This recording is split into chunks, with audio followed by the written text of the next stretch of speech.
देखिए आपको याद होना चाहिए कि जिसके पास ऑड नंबर ऑफ इलेक्ट्रॉन होता है वो कंपाउंड हमेशा कैसा होता है, पैरा मैग्नेटिक होता है। अगर हमारे पास में इवन नंबर ऑफ इलेक्ट्रॉन है तो पैरा मैग्नेटिक भी हो सकता है, डाया मैग्नेटिक भी हो सकता है। क्लियर है ना?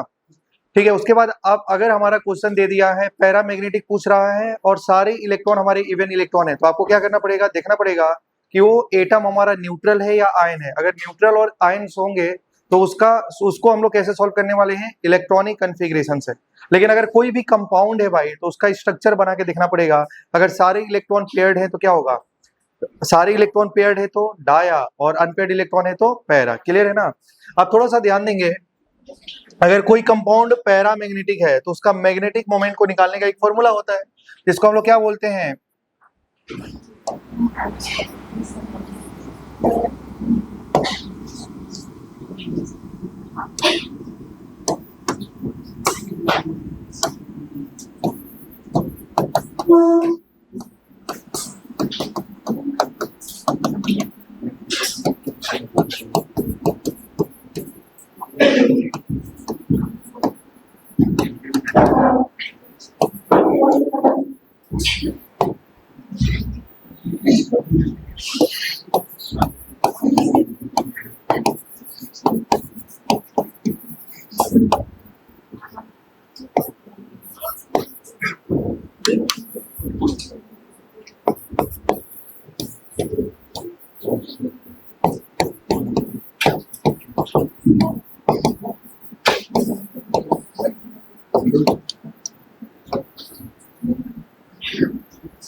ठीक है ध्यान दीजिएगा। अगर हम बात करें, अगर कोई भी कंपाउंड जिसके पास ऑड नंबर ऑफ इलेक्ट्रॉन है तो पैरा मैग्नेटिक होगा ना। तो उसकी स्पिन पैरा मैग्नेटिक मोमेंट को कैलकुलेट करने का फॉर्मूला होता है square root of N N plus two, where N क्या होता है, नंबर ऑफ अनपेयर्ड इलेक्ट्रॉन। समझ पा रहे हैं ना? अगर अनपेयर्ड इलेक्ट्रॉन 3 है भाई, अगर अनपेयर्ड इलेक्ट्रॉन 3 है तो यहाँ में एन का वैल्यू 3 डाल देंगे तो उसका क्या निकल के आ जाएगा, मैग्नेटिक मोमेंट कैलकुलेट होके आ जाएगा। और मैग्नेटिक मोमेंट का जो एसआई यूनिट होता है बीएम, बीएम बोले तो वोर मैग्नेटन। क्लियर है ना? अच्छा आप थोड़ा सा ध्यान देना, अगर सारे इलेक्ट्रॉन पेयर्ड है भाई, सारे इलेक्ट्रॉन क्या है, पेयर्ड है। अगर सारे इलेक्ट्रॉन पेयर्ड है तो उसका मैग्नेटिक मोमेंट क्या निकल के आएगा, जीरो। मतलब हम बोल सकते हैं क्या कि सारे पेयर्ड इलेक्ट्रॉन का जो स्पिन मैग्नेटिक मोमेंट होता है वो हमेशा क्या होता है, जीरो होता है। क्लियर है ना? अच्छा आप थोड़ा सा ध्यान देना कि अगर किसी कंपाउंड के पास किसी एक बहुत सारे एलिमेंट है और सारे के पास ऑड नंबर ऑफ इलेक्ट्रॉन है तो भाई सारा का नेचर कैसा होने वाला है, पैरामैग्नेटिक। लेकिन किसका पैरामैग्नेटिक कैरेक्टर ज्यादा होगा, जिसके पास अनपेयर्ड इलेक्ट्रॉन ज्यादा होगा। समझ पा रहे हैं ना? किसी के पास 1 है, किसी के पास 3 है, किसी के पास 5 है, तो जिसके पास अनपेयर्ड इलेक्ट्रॉन ज्यादा होगा उसकी पैरामैग्नेटिक कैरेक्टर क्या हो जाएगा, ज्यादा हो जाएगा। क्लियर है ना? अच्छा आप थोड़ा सा ध्यान देना भाई, अगर मान लो मैं बात कर रहा हूँ किसी का मैग्नेटिक मोमेंट का म्यू एस की जो फॉर्मूला होती है वो क्या होती है, एन एन प्लस टू, है कि नहीं? अगर मान लो यहाँ में अगर हम मान लो एन की वैल्यू, मान लो किसी कंपाउंड का अनपेयर्ड, किसी एटम है जिसके पास अनपेयर्ड इलेक्ट्रॉन कितना है, 1 है, तो एन की वैल्यू जब 1 डालेंगे तो 1 इंटू 1 प्लस 2 कितना हो जाता है, 3। तो बताओ इसकी वैल्यू क्या आ जाएगी, √3। इसका मैग्नेटिक मोमेंट क्या आ चुका है, √3 बीएम, वोर मैग्नेटन। लेकिन √3 की वैल्यू क्या होती है, 1.73 समथिंग होती है ना भाई। तो कहने का मतलब है किसी का मैग्नेटिक मोमेंट कैलकुलेट करके ऐसा दिया है तो यहाँ में जो डेसिमल के बाद जो लिखा होता है ना वो हमारा क्या बताता है, नंबर ऑफ अनपेयर्ड इलेक्ट्रॉन को बताता है। अगर किसी का मैग्नेटिक मोमेंट 1 पॉइंट समथिंग है, इसका मतलब उसके पास अनपेयर्ड इलेक्ट्रॉन कितने होंगे, 1। समझ पा रहे हैं ना? किसी के पास मान लो लिखा है 5.93, किसी का जो मैग्नेटिक मोमेंट कैलकुलेट होके आया है वो 5.93 आया, तो इसमें कितने अनपेयर्ड इलेक्ट्रॉन होंगे, 5। क्लियर है ना? चलिए क्वेश्चन लिखते हैं, determine the number of unpaired electron,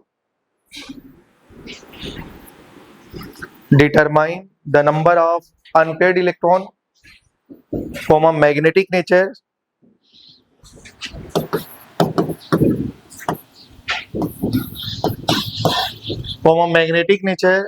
and spin only magnetic moment,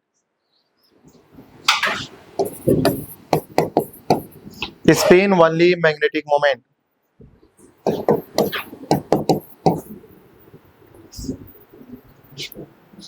अच्छा जल्दी से बताइए, डाया मैग्नेटिक सब्सटेंस का मैग्नेटिक मोमेंट कैसा होगा, zero.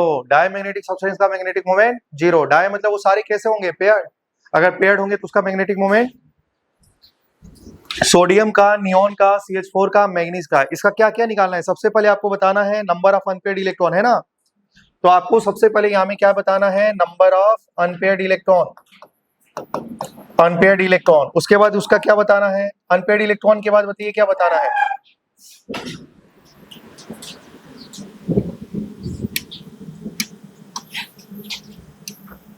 Number of unpaired electron, उसके बाद स्पिन मैग्नेटिक मोमेंट, पैरा होगा या पैरा या डाया, है ना? और उसके बाद आपको बताना है स्पिन मैग्नेटिक मोमेंट, है ना?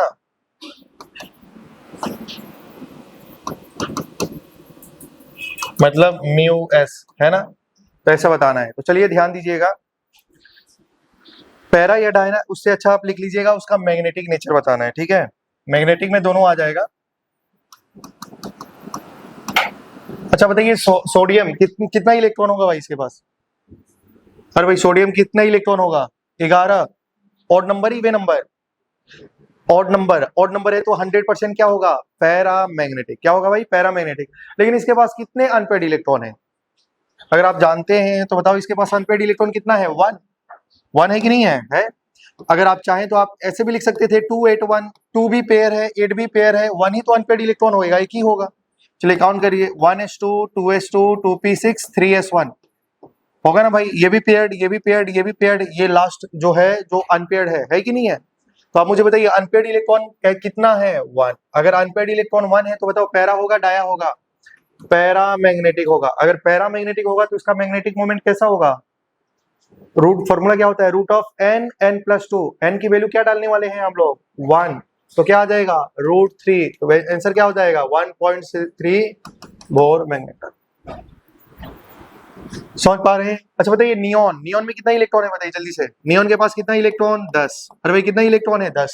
Odd number, even number? Even number है तो पैरा होगा डाया होगा? बोलो जल्दी से, पैरा या डाया? सॉरी, इसके पास अनपेयर्ड इलेक्ट्रॉन 0, क्योंकि ये कैसा होगा? Diamagnetic. अगर ये डाया मैग्नेटिक है, अरे भाई ये डाया मैग्नेटिक है तो सारे इलेक्ट्रॉन तो पेयर्ड होंगे। अनपेयर्ड इलेक्ट्रॉन कितना होगा? 0। अगर 0 है तो उसका मैग्नेटिक मोमेंट क्या ही होगा? अरे भाई बताइए, क्या आप समझ पा रहे हैं नियोन का? ऐसे होता है 1s2 2s2 2p6। क्या सारे इलेक्ट्रॉन पेयर्ड है कि नहीं है? अरे भाई है ना, पेयर्ड है तो ये क्या होगा? Diamagnetic. और डाया मैग्नेटिक सब्सटेंस का मैग्नेटिक मोमेंट हमेशा क्या ही होता है? 0। चलिए बताइए, यहाँ में हम लोग इलेक्ट्रॉन देखेंगे। अरे भाई क्या क्या है बताओ? मॉलिक्यूल है या कंपाउंड है? तो कार्बन में कितने इलेक्ट्रॉन? 6। और 4 हाइड्रोजन में कितने इलेक्ट्रॉन? 4। तो बताओ टोटल इलेक्ट्रॉन कितना हो चुका है? 10। 10 इलेक्ट्रॉन है। Odd number, even number? Even. Even में क्या होता है? पैरा या डाया? जोर से बोलिए, क्या होता है? Diamagnetic. डाया मैग्नेटिक का magnetic moment 0। Unpaired electron 0। Clear है ना? बताइए मैग्नीज, मैग्नीज का एटॉमिक नंबर जल्दी से बोलिए, कितना होता है? 25। क्या होता है बोलिए? 25। अच्छा, मैग्नीज का इलेक्ट्रॉनिक कन्फिग्रेशन आता है क्या? बताओ, अनपेयर्ड इलेक्ट्रॉन कोई बताएगा मैग्नीज का? मैग्नीज का electronic configuration 25 4s2। Balance cell का बताओ? 4s2 3d5। टेंशन में आ गए आप लोग। देखो भाई इधर देखो। अच्छा बताओ, ये ऑड नंबर है, इवन नंबर है? 100% क्या होने वाला है? Para magnetic. क्या होगा भाई? Para magnetic. डाउट हो रही है तो देखिए, 1s2 2s2 2p6 3s2 3p6 4s2 3d5 होता है कि नहीं होता है? क्या यहां से यहां तक बताओ, क्या सारा पेयर्ड है कि नहीं है? क्या जो d5 है, d5 उसी में 5 इलेक्ट्रॉन है और वो पेयर्ड है या अनपेयर्ड है? अनपेयर्ड है। तो बताओ नंबर ऑफ अनपेयर्ड इलेक्ट्रॉन कितना हो जाएगा? 5। कितने अनपेयर्ड इलेक्ट्रॉन? 5। क्या समझ में आ रही है क्या? जैसे ये देखिए भाई, इधर 3d लिखा है और इसमें 1 2 3 4 5 5 अनपेयर्ड इलेक्ट्रॉन है कि नहीं? अरे भाई बोलिए, है ना? पैरा या डाया? Para magnetic. तो इसका मैग्नेटिक मोमेंट बताओ, 5 पॉइंट समथिंग आएगा या 4 पॉइंट समथिंग आएगा? 5 पॉइंट समथिंग। तो मान लो इसका मैग्नेटिक मोमेंट 5.9 आ गया अप्रोक्सीमेट। आप कैसे सॉल्व करेंगे बताओ? इसकी फॉर्मूला क्या होती है भाई? Under root of n, n+2 होता है कि नहीं होता है? और बताओ n की वैल्यू को क्या डालने वाले हैं? 5। तो बताओ 5 और 5+2 7, क्या हो जाएगा? √35 होगा कि नहीं होगा? और आप थोड़ा सा सोच के देखिए, अगर √16 होती है तो वैल्यू कितनी निकल के आती है? 4। होता है कि नहीं होता है? √25 होता है तो वैल्यू कितनी निकल के आता है? और 36 होगा तो वैल्यू कितनी आएगी? 6। लेकिन बताओ ये 36 है या 35 है? क्या इसकी वैल्यू 6 से कम होगी या ज्यादा होगी? और 6 से कम होगी भाई 36 का जस्ट आगे में ना होगा तो 5.9 समथिंग आएगा। क्लियर है ना? तो आप ऐसा कर सकते हैं। कहने का बस वही मतलब है कि किसी का unpaired electron sorry magnetic moment 5 point something लिखा है तो 5 जो होगा वो नंबर ऑफ अनपेयर्ड इलेक्ट्रॉन को रिप्रेजेंट करेगा। आया है समझ में? एक और क्वेश्चन करते हैं, उसके बाद हम लोग नया टॉपिक शुरू करेंगे। तो आज की क्लास में 2 टॉपिक पढ़ना है जो बहुत इंपॉर्टेंट है। कोवेलेंट बॉन्ड क्या होता है और वैलेंसी क्या होती है। क्लियर है ना? चलिए लिखेंगे question. Determine the value of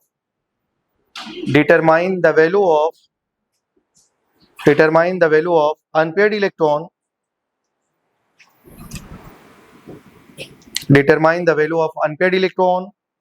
and oxidation state respectively.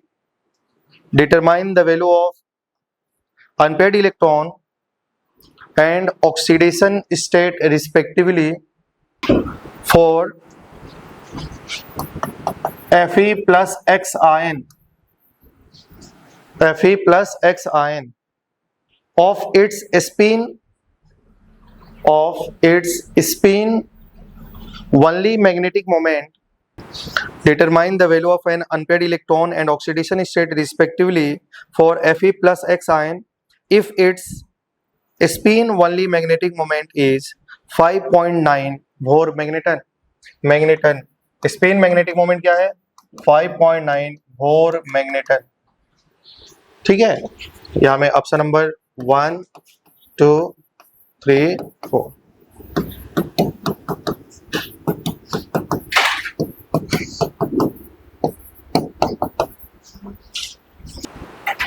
तो देखिए ध्यान दीजिएगा, आपको क्या बताना है बताइए। आपको सबसे पहले ये क्वेश्चन दिया है Fe प्लस एक्स, यहाँ में x क्या होगा, इसका ऑक्सीडेशन स्टेट क्या है भाई x, वही ढूंढना है x क्या है, उसका ऑक्सीडेशन नंबर क्या होगा और उसके पास अनपेयर्ड इलेक्ट्रॉन कितने होंगे।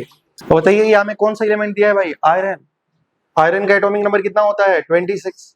तो इसकी इलेक्ट्रॉनिक कन्फिग्रेशन लास्ट में आउटर मोस्ट शेल की क्या होती है 4s2 3d6 है कि नहीं। और बताओ इसका अनपेयर्ड मैग्नेटिक मोमेंट कितना है भाई 5।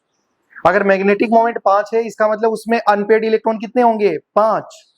अरे भाई किसी का मैग्नेटिक मोमेंट 5.9 लिखा है इसका मतलब उस पे अनपेयर्ड इलेक्ट्रॉन कितने होने वाला है 5। तो बताओ इससे हमको ये समझ में आया कि नंबर ऑफ अनपेयर्ड इलेक्ट्रॉन जो होंगे वो कितने होंगे 5। समझ पा रहे हैं ना?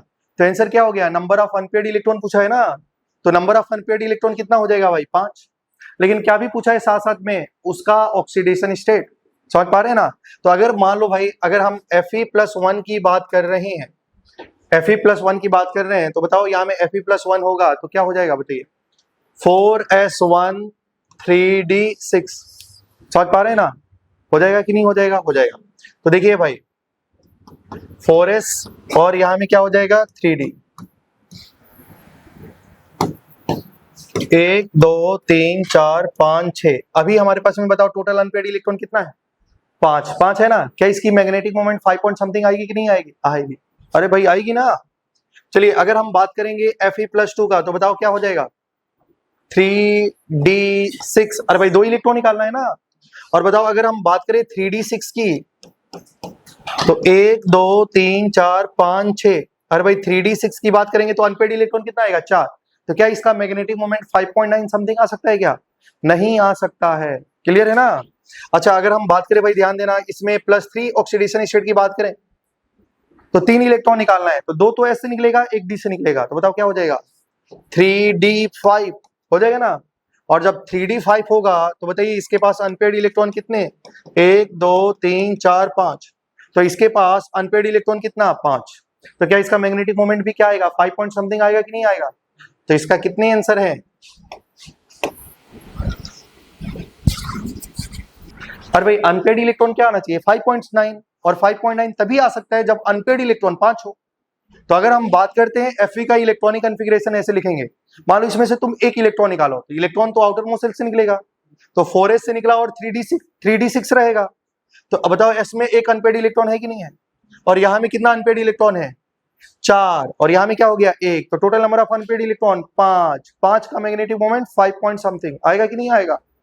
आएगा। इसलिए इसका 2 आंसर सही है। कौन कौन सा? A और 3। तो चलिए नेक्स्ट हेडिंग में लिखेंगे कोवेलेंट बॉन्ड।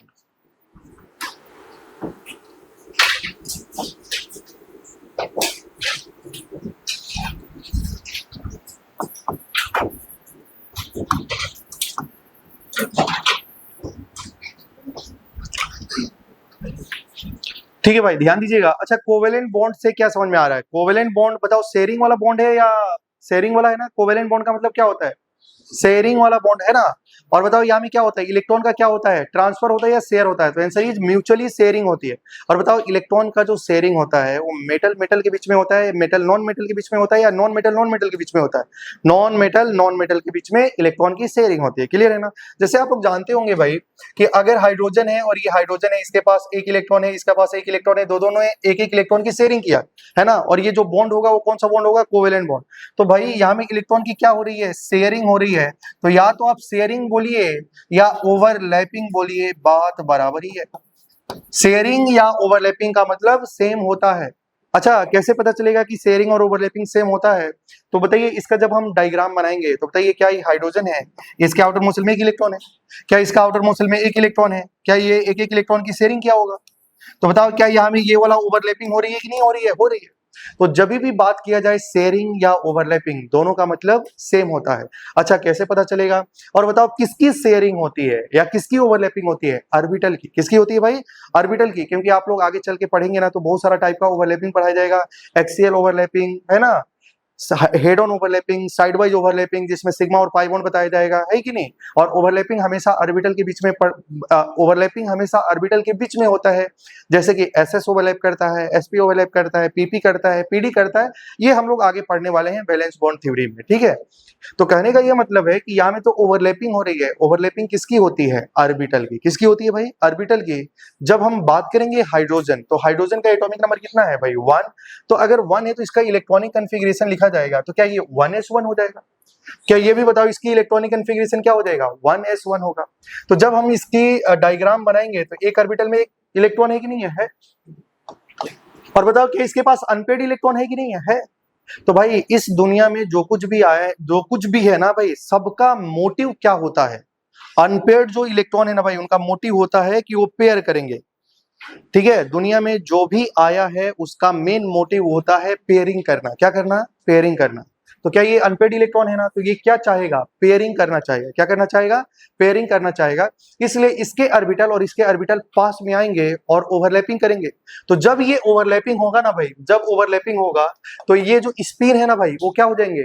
अपोजिट हो जाएंगे। अपोजिट होने से क्या होगा कि इसका स्पिन प्लस हाफ है तो उसका माइनस हाफ होगा, कट जाएगा, नेट रिजल्टेंट क्या होगा? 0 हो जाएगा। तो कहने का मतलब है कि यहाँ में जो ओवरलैपिंग हो रही है तो एक एटम का ऑर्बिटल दूसरा एटम का ऑर्बिटल का क्या होगा भाई? सामने आएगा।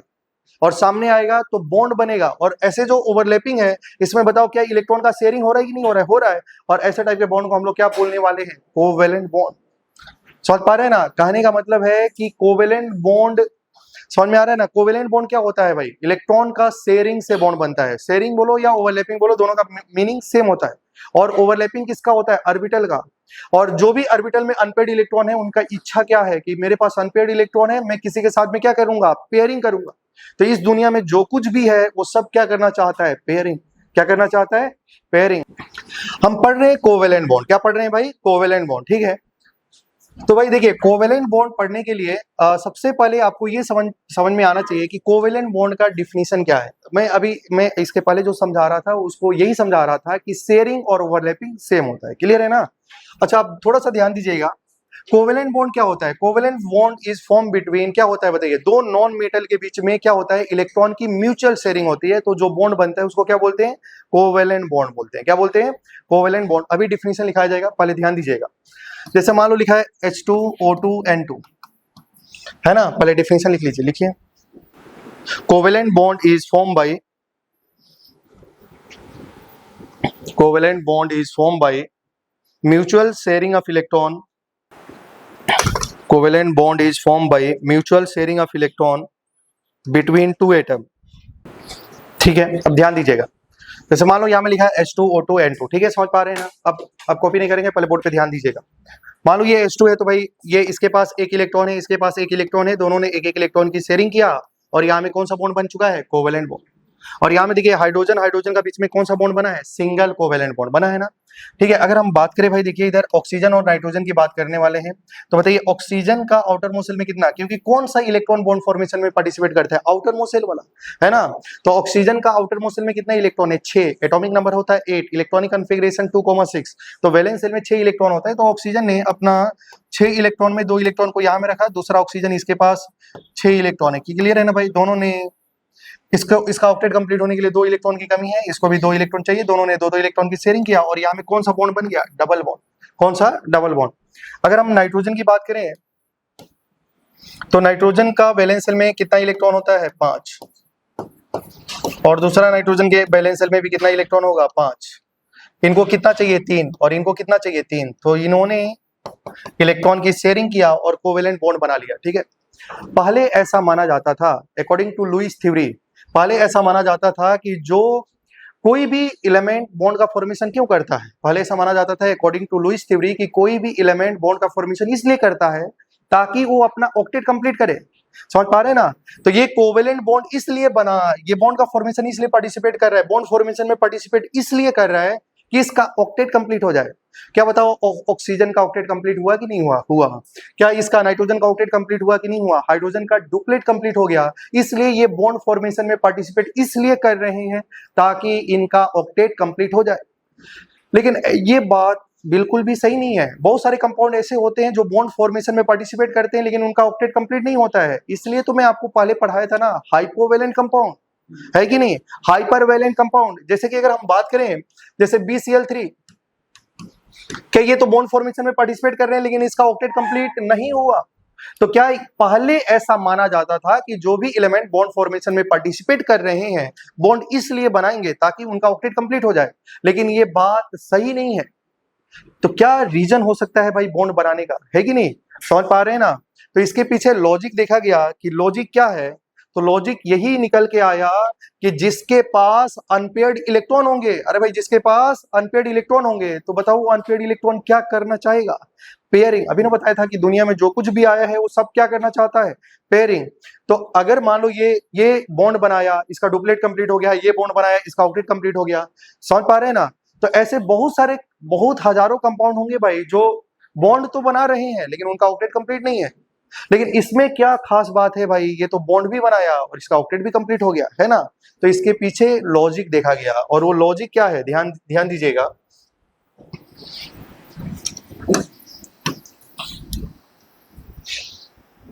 जैसे कि अगर हम बात करें भाई देखिए हाइड्रोजन, क्या लॉजिक है, मतलब जरूरी नहीं है कि ये पहले बोला जाता था कि कोई भी कंपाउंड बॉन्ड फॉर्मेशन में पार्टिसिपेट इसलिए करता है ताकि वो क्या हो जाए, उसका ऑक्टेट कंप्लीट हो जाए या उसका डुप्लेट कंप्लीट हो जाए।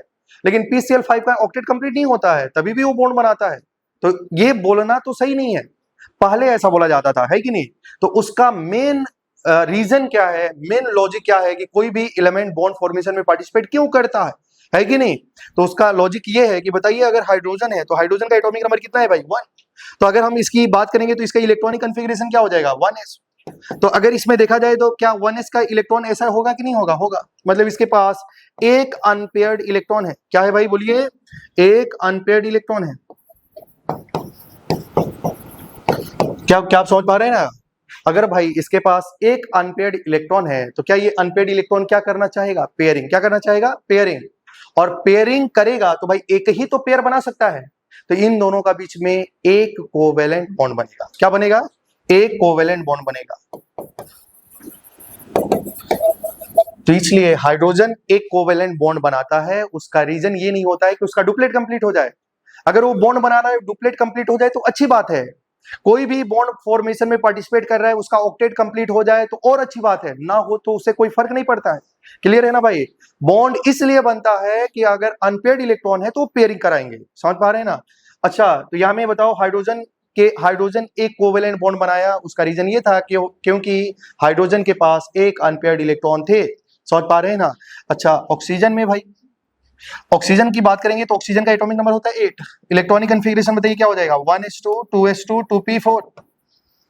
जो इलेक्ट्रॉन बॉन्ड फॉर्मेशन में पार्टिसिपेट करेंगे वो कौन सा वाले, valence shell, outermost shell वाले। आउटर मोस्ट सेल वाले क्या होता है, क्योंकि s और p के साथ जो नंबर चलता है वो सेम चलता है, तो आउटर मोस्ट शेल में कौन होगा, 2s 2p होगा कि नहीं होगा। और आप मुझे बताइए अगर इसकी डायग्राम बनाया जाए तो 2s में 2 इलेक्ट्रॉन और 2p में 4 इलेक्ट्रॉन। बताइए इसके पास अनपेड इलेक्ट्रॉन कितना है, 4, और सॉरी अनपेड इलेक्ट्रॉन कितना है, 2। अगर ये अनपेड इलेक्ट्रॉन है तो ये क्या चाहेगा भाई, ये क्या चाहेगा, पेयरिंग करने के लिए, क्या चाहेगा, पेयरिंग होने के लिए। क्या ये पेयर होना चाहेगा, तो कितना पेयर हो सकता है, 2। तो कितना बॉन्ड बना सकता है, 2। इसलिए बताइए भाई इसके पास 2 अनपेड इलेक्ट्रॉन है, अरे भाई कितना है, 2 अनपेड इलेक्ट्रॉन है, तो ये क्या करेगा, 2 कोवेलेंट बॉन्ड बनाएगा, 2 कोवेलेंट बॉन्ड बनाएगा। कितना कोवेलेंट बॉन्ड बनाएगा, 2। अच्छा यहां में देखो, क्या ये कोवेलेंट, 2 कोवेलेंट बॉन्ड और डबल बॉन्ड में डिफरेंस है, समझ पा रहे ना मैं क्या बोल रहा हूं, कि 2 कोवेलेंट बॉन्ड और डबल बॉन्ड में डिफरेंस है। ऑक्सीजन 2 कोवेलेंट बॉन्ड बनाएगा, या तो दोनों डबल बॉन्ड बना लेगा या तो दोनों सिंगल बॉन्ड बना लेगा। क्लियर है ना, नहीं समझ में आया भाई। ये देखो क्या ये 2 बॉन्ड है कि नहीं है, क्या डबल बॉन्ड है या ये कोवेलेंट बॉन्ड है, क्या ये भी कोवेलेंट बॉन्ड है, तो ऑक्सीजन कितना कोवेलेंट बॉन्ड बना रहा है, 2, या तो ऐसा कर लेगा। क्लियर है ना भाई, तो डबल बॉन्ड और कोवेलेंट बॉन्ड में डिफरेंस है, तो ऑक्सीजन 2 बॉन्ड बना रहा है, बनाने का पीछे का रीजन क्या है, क्योंकि उसके पास अनपेयर्ड इलेक्ट्रॉन 2 है। क्लियर है ना भाई, मैं वही समझा रहा था, 2 कोवेलेंट बॉन्ड और डबल बॉन्ड में डिफरेंस है। डबल बॉन्ड का मतलब होगा, डबल बॉन्ड ऐसा है, ये भी कोवेलेंट बॉन्ड है, लेकिन 2 कोवेलेंट बॉन्ड बोला हूं, कोवेलेंट बॉन्ड 2 है, तो हो सकता है कि दोनों का बीच में सिंगल बॉन्ड भी हो, ये भी कोवेलेंट बॉन्ड है। कोवेलेंट बॉन्ड पूछा जाएगा तो 2 होगा, और ये भी कोवेलेंट बॉन्ड है, दोनों कोवेलेंट बॉन्ड है, लेकिन ये डबल बॉन्ड है और ये सिंगल बॉन्ड है। क्लियर है ना भाई, तो ध्यान दीजिएगा, वही मैं समझा रहा हूं कि दो डबल बॉन्ड का मतलब ही नहीं है कि 2 कोवेलेंट बॉन्ड होगा, वो सिंगल होगा तभी भी वो 2 कोवेलेंट बॉन्ड हो सकता है। क्लियर है ना, तो बताओ ऑक्सीजन के पास 2 अनपेड इलेक्ट्रॉन है, इसलिए वो 2 कोवेलेंट बॉन्ड बनाएगा, या तो वो सिंगल बना सकता है या तो वो डबल बना सकता है। अगर हम बात करें भाई नाइट्रोजन का, नाइट्रोजन का एटॉमिक नंबर कितना होता है, 7। अरे भाई क्या होता है, 7, तो 7 होगा तो electronic configuration 1s2 2s2 2p3। अरे भाई होगा क्या, तो बताओ वैलेंस शेल में क्या हो रहा है, 2s2 2p3 हो रहा है क्या, तो 2s में कितने इलेक्ट्रॉन और 2p में 3, क्या एक एक करना पड़ेगा, आंखों से देख के बताइए कितना इसके पास अनपेड इलेक्ट्रॉन है, 3। अरे भाई कितना अनपेड इलेक्ट्रॉन है, अगर 3 अनपेड इलेक्ट्रॉन है तो दुनिया में जो कुछ भी आए वो अनपेड इलेक्ट्रॉन क्या करना चाहता है, अनपेड इलेक्ट्रॉन पेयर्ड होना चाहता है, क्या होना चाहता है, तो कितना पेयर्ड हो सकता है, 3, तो कितना बॉन्ड बनाएगा, 3, इसलिए 3 अनपेड इलेक्ट्रॉन है तो ये 3 कोवेलेंट बॉन्ड बनाएगा। कहने का ये मतलब है ना भाई कि जरूरी नहीं है कि जब भी बॉन्ड का फॉर्मेशन हो, ध्यान से सुनिए, अगर बॉन्ड का फॉर्मेशन हो रही है, बॉन्ड का फॉर्मेशन होने का मेन लॉजिक यही है कि जिसके पास जितना अनपेड इलेक्ट्रॉन होगा उतना ही वो बॉन्ड बनाएगा, क्योंकि जितना अनपेड इलेक्ट्रॉन है वो पेयर होना चाहेगा, और पेयर होगा तो बॉन्ड बनाएगा। और उस बॉन्ड फॉर्मेशन के दौरान अगर ऑक्टेट कंप्लीट हो जाती है तो अच्छी बात है, नहीं होती है तो और अच्छी बात है। क्लियर है ना, देखो ये इन्होंने क्या करा, इनके पास 2 अनपेड इलेक्ट्रॉन था, डबल बॉन्ड बनाया, डबल बॉन्ड बनाया, ऑक्टेट हो गया कंप्लीट, ये भी ऑक्टेट हो गया कंप्लीट। लेकिन अगर हम बात करें भाई BCl, इसके पास 3 इलेक्ट्रॉन है और इसने 3 बॉन्ड बनाया, क्योंकि 3 अनपेड इलेक्ट्रॉन है तो 3 बॉन्ड बनाया, 3 अनपेड इलेक्ट्रॉन है तो पेयर्ड होना चाहा, और जब वो पेयर्ड होगा तो 3 बॉन्ड बनाएगा, और 3 बॉन्ड बनाएगा तो इसके पास कितना इलेक्ट्रॉन है भाई, 6। जरूरी नहीं है कि अगर वो बॉन्ड का फॉर्मेशन में पार्टिसिपेट करेगा तो ऑक्टेट ही कंप्लीट होगा। क्लियर है ना, ये है कोवेलेंट बॉन्ड का कंडीशन। कोवेलेंट बॉन्ड का मतलब ये नहीं होता है, कोवेलेंट बॉन्ड का मतलब ये नहीं होता है कि वो बॉन्ड बनाएगा तो उसका ऑक्टेट कंप्लीट होगा। क्या अगर मैं बोलूं PCl5 कोवेलेंट बॉन्ड है कि नहीं है, फास्फोरस के बैलेंस में भाई 5 इलेक्ट्रॉन है तो 5 पेयरिंग कर सकता है, तो जिसका वजह से उसके सेंट्रल मेटल एटम में कितने इलेक्ट्रॉन हो जाएंगे, 10, ऑक्टेट तो कंप्लीट नहीं हुआ, तभी भी ये कोवेलेंट बॉन्ड है। तो मेरा कहने का ये मतलब है कि बॉन्ड का फॉर्मेशन, कोवेलेंट बॉन्ड का फॉर्मेशन का कंडीशन क्या है कि उसके पास जितना अनपेयर्ड इलेक्ट्रॉन होगा, वो जितने अनपेयर्ड इलेक्ट्रॉन होंगे वो पेयर्ड होना चाहेंगे, अगर पेयर्ड होना चाहेंगे तो उतने ही वो क्या बनाएंगे, बॉन्ड का फॉर्मेशन करेंगे। समझ पा रहे हैं ना, तो ये कंडीशन बोला जाए तो इसके लिए एक पॉइंट लिखिए, देखिए completion of octet is not necessary, completion of octet is not necessary condition, completion of octet is not necessary condition for covalent bond formation, for covalent bond formation, completion of octet is not necessary condition for covalent bond formation but the necessary condition is pairing up of unpaired electron. But necessary condition is pairing up of unpaired electron.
तो देखिए, सबसे पहले हम लोग समझेंगे कि covalency क्या है ना। कोवेलेंसी का मतलब क्या होता है, कोवेलेंसी क्या होता है, और कोई भी एटम का उसका मॉलिक्यूल में उसकी कोवेलेंसी क्या है। ठीक है, समझ पा रहे हैं ना।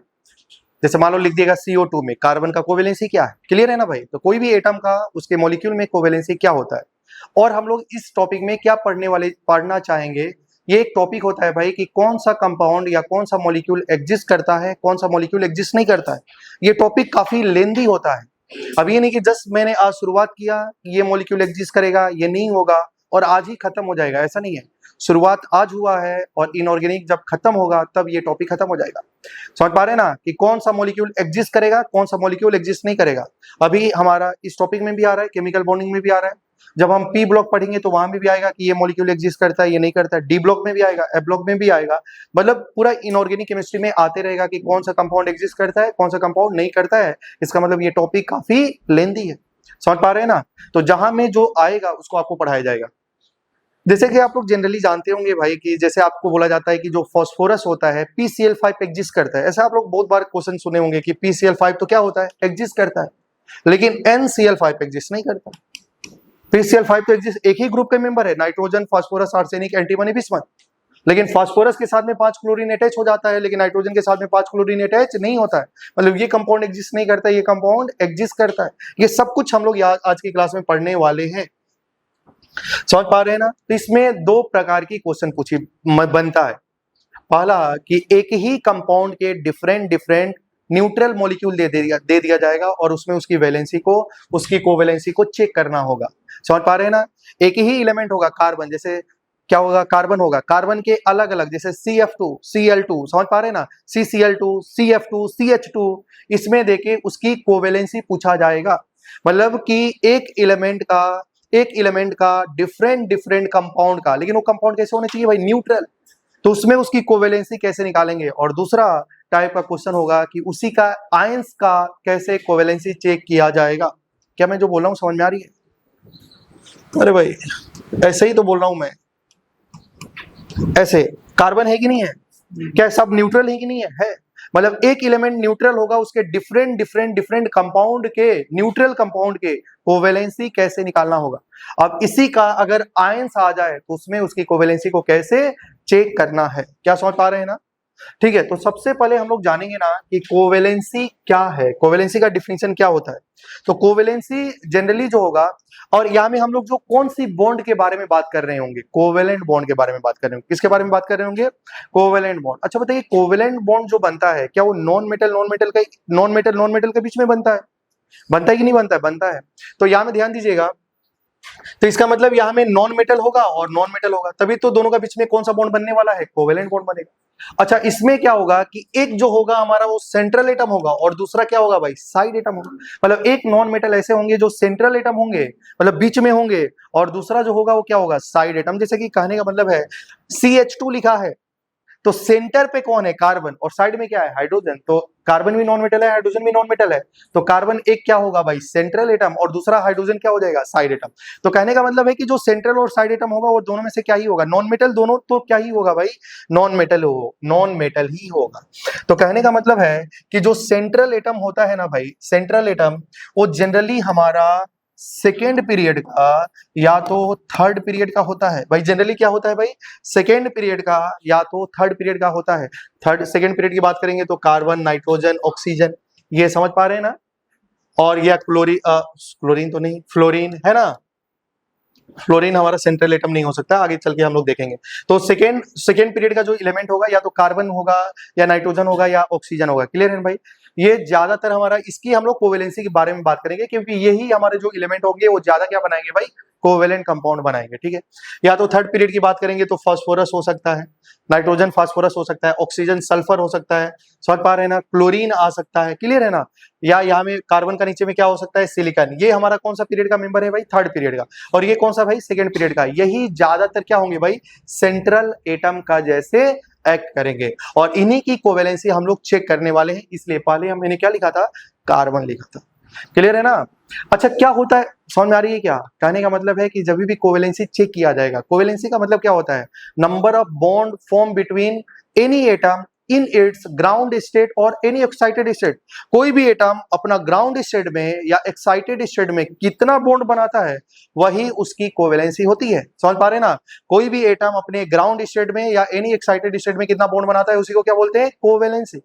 तो जनरली हम लोग किस किस के बारे में चेक करेंगे? कार्बन के बारे में चेक करेंगे, नाइट्रोजन के बारे में, ऑक्सीजन के बारे में, सिलिकॉन, फास्फोरस, इसके बारे में हम लोग चेक करने वाले हैं। और जनरली हमारा ये एलिमेंट सेकेंड पीरियड का या तो थर्ड पीरियड का ही होगा। क्लियर है ना? चलिए, तो आइए ध्यान दीजिएगा। तो सबसे पहले हम लिखेंगे डिफिनीशन। लिखिए, लिखेंगे it is defined as the number of bond form by an atom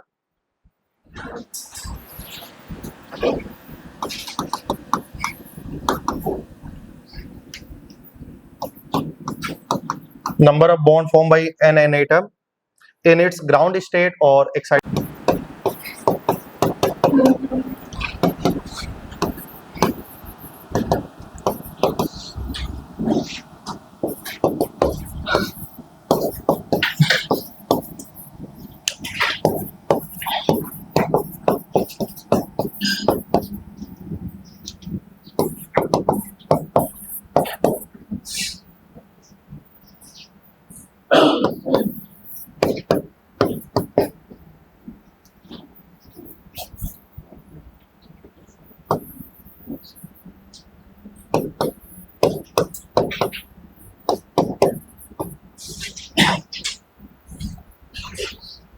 ठीक है, तो थोड़ा सा ध्यान दीजिएगा। ये क्या लिखा है अभी आपको समझ में आ जाएगा। पहले हम लोग पढ़ रहे हैं कोवेलेंसी। कोवेलेंसी का डिफिनेशन तो क्लियर है ना? कोई भी एटम अपने ग्राउंड स्टेट में या एक्साइटेड स्टेट में कितना नंबर ऑफ बॉन्ड बनाता है, जितना नंबर ऑफ बॉन्ड बनाएगा वही उसकी क्या होती है? कोवेलेंसी होती है। क्लियर है ना? आइए ध्यान दीजिएगा। जैसे हम बात कर रहे हैं कार्बन का। अच्छा, कौन सा एलिमेंट, कौन सा इलेक्ट्रॉन बॉन्ड फॉर्मेशन में पार्टिसिपेट करता है? आउटर मोस्ट शेल वाला। क्लियर है ना? तो यहाँ में मान लो कार्बन है, कार्बन नॉन मेटल है और इसकी इलेक्ट्रॉनिक कन्फिग्रेशन लिखा गया है, तो क्या आया? 1s2 2s2 2p2। तो बताओ आउटर मोस्ट शेल में कौन सा इलेक्ट्रॉन है? 2s2 2p2। तो इसको यहाँ में बना दिया गया है ना। ये हमारा कौन सा स्टेट कहलाता है? Ground state. समझ पा रहे हैं ना? अब थोड़ा सा ध्यान दीजिएगा। ग्राउंड स्टेट में 2s में कितने इलेक्ट्रॉन है बताइए? 2 है ना। और 2p में कितने इलेक्ट्रॉन है? 2। अब मुझे बताइए ग्राउंड स्टेट में, अच्छा बताओ जितने भी इलेक्ट्रॉन जो होते हैं, हम लोग कौन सा बॉन्ड की बात करते हैं? Covalent bond. तो बताओ भाई इसके पास अनपेयर्ड इलेक्ट्रॉन कितना है? अरे भाई अनपेयर्ड इलेक्ट्रॉन कितना है? 2। तो क्या ये पेयर होना चाहेगा? अगर ये पेयर होना चाहेगा तो 2 बॉन्ड बना लेगा, और वो 2 कोवेलेंट बॉन्ड बनाएगा। तो जितना वो बॉन्ड बनाएगा वही ना उसका कोवेलेंसी है। तो बताओ इसकी कोवेलेंसी कितनी होगी? 2। कितनी होगी? कोवेलेंसी कितनी होगी? 2। अच्छा, ऐसे कितने एग्जाम्पल होंगे भाई जिसकी कोवेलेंसी, मतलब ऐसे कार्बन की अगर हम बात करेंगे तो इसका क्या क्या एग्जाम्पल होगा? उस समय कार्बन अपना कोवेलेंसी 2 दिखा रहा होगा, है कि नहीं? तो आइए ध्यान दीजिएगा। जैसे कि अगर हम एग्जाम्पल की बात करें भाई, तो ऐसे जो बहुत सारे एग्जाम्पल का बहुत सारे 3-4 एग्जाम्पल लिखेंगे हम लोग। जैसे कि अगर हम बात करें भाई CH2, क्या लिखेंगे? CH2। अब मुझे बताओ क्या हाइड्रोजन के पास एक अनपेयर्ड इलेक्ट्रॉन होता है? और भाई हाइड्रोजन के पास एक अनपेयर्ड इलेक्ट्रॉन होता है, तो क्या वो अनपेयर्ड इलेक्ट्रॉन पेयर होना चाहेगा? पेयर होना चाहेगा तो एक बार इसके साथ में कंबाइन होगा तो एक बॉन्ड बना लेगा, और एक बार हाइड्रोजन इसके साथ में कंबाइन होगा तो एक बॉन्ड बना लेगा। तो बताओ क्या उस समय CH2 में कार्बन की कोवेलेंसी 2 है क्या? होगा क्या? ठीक है, अगर मैं बात करूं भाई CCl2 हो सकता है क्या? क्लोरीन के भी आउटर मोस्ट शेल में एक ही इलेक्ट्रॉन तो खाली होता है क्या? 2p5 इलेक्ट्रॉनिक कॉन्फ़िगरेशन लिखेंगे तो क्लोरीन का, सॉरी फ्लोरीन का 3p5 क्या हो जाएगा? 3p5। तो बताओ p में तो 5, 3p5 p में तो मैक्सिमम 6 इलेक्ट्रॉन होते हैं, तो 5 इलेक्ट्रॉन है तो एक ही तो अनपेड इलेक्ट्रॉन होगा, और वही जाके इसके पास भी अनपेड इलेक्ट्रॉन एक है, इसके भी अनपेड इलेक्ट्रॉन 2 है, और 2 क्लोरीन लाएंगे तो इसके पास भी एक अनपेड इलेक्ट्रॉन है, इसके पास भी एक अनपेड इलेक्ट्रॉन है, तो ये इसके साथ में क्या करेंगे भाई? पेयरिंग करेंगे, और पेयर करके बॉन्ड का फॉर्मेशन कर सकते हैं। तो बताओ क्या इसका एग्जांपल CCl2 भी हो सकता है क्या?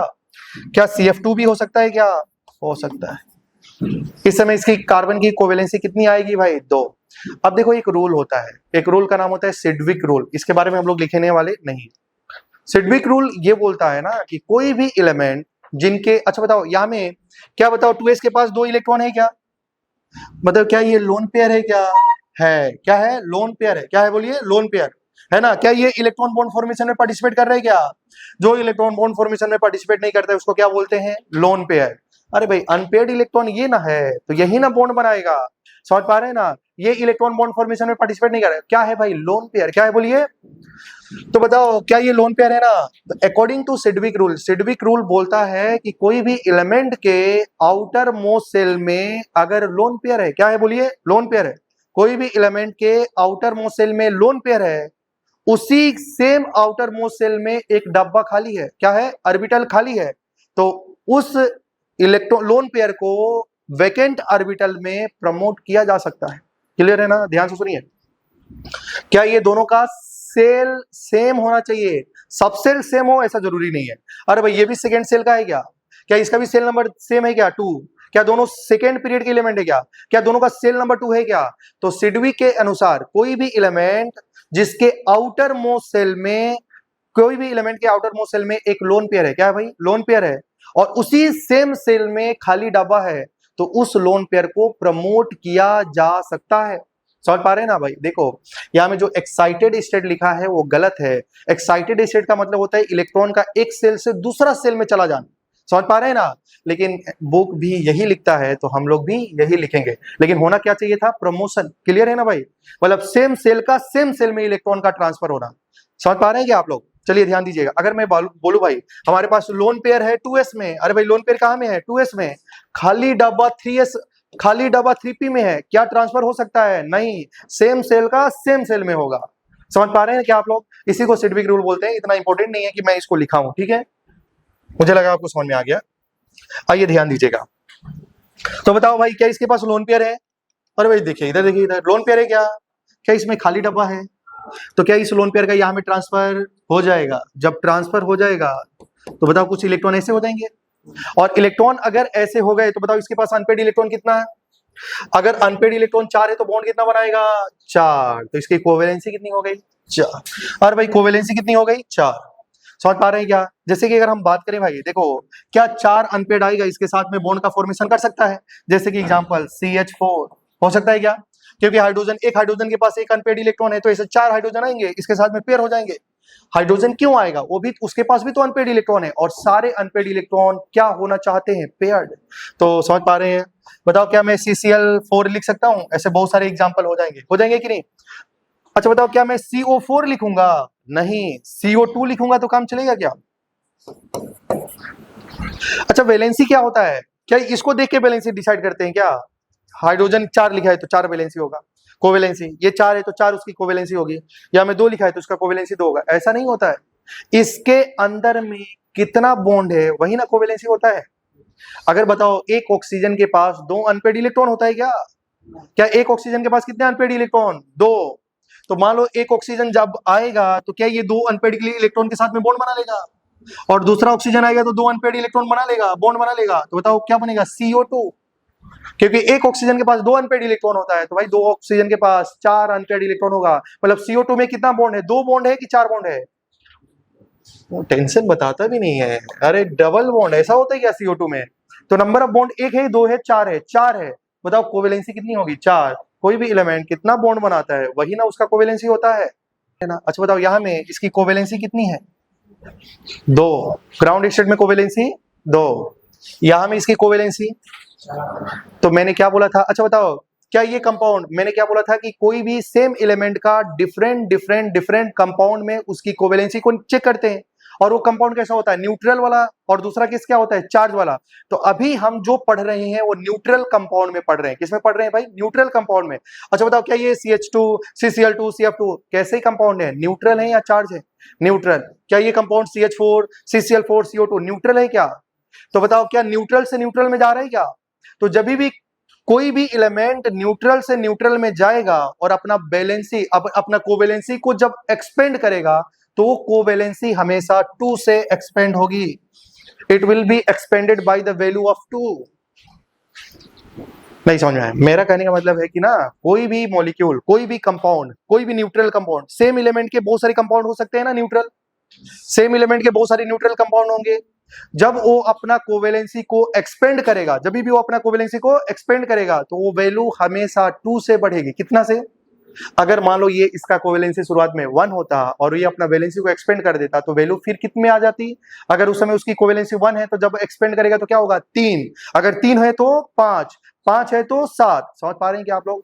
कोवेलेंसी हमेशा 2 से एक्सपेंड करती है। अरे भाई क्यों 2 से एक्सपेंड करती है? उसका रीजन ये होता है, क्या बताओ इसके पास लोन पेयर है? हाँ ना बोलिए भाई जल्दी से, क्या इसके पास लोन पेयर है? और जब ये लोन पेयर सेम सेल में जाएगा तो क्या इसके पास भी एक अनपेड इलेक्ट्रॉन, इसके पास भी अनपेड इलेक्ट्रॉन, तो क्या 2 ना बॉन्ड बन जाएगा? और जब भी 2 बॉन्ड बन जाएगा तो कोवेलेंसी कितना से एक्सपेंड हो जाएगी? 2 से हो जाएगी। क्या आप समझ पा रहे हैं? तो ये बात हमेशा याद रखना है कि कोई भी न्यूट्रल मॉलिक्यूल न्यूट्रल से न्यूट्रल जाएगा और कोवेलेंसी को एक्सपेंड करेगा तो वैल्यू हमेशा 2 से बढ़ जाएगी। इसका मतलब भाई कार्बन का कोवेलेंसी यहाँ में कितना है? 2, और यहाँ में कार्बन का कोवेलेंसी 4। इसका मतलब कार्बन का 2 प्रकार का कोवेलेंसी हो सकता है, 2 और 4 हो सकता है। मैं इसलिए बोल सकता हूं कि carbon can show variable covalency. लिख सकते हैं क्या भाई? अरे भाई कार्बन की कोवेलेंसी वेरिएबल है कि सेम है? वेरिएबल है। कार्बन कितने प्रकार की कोवेलेंसी शो कर सकता है? 2, एक तो 2 और दूसरा 4। तो क्या लिख सकते हैं? Carbon can show variable covalency.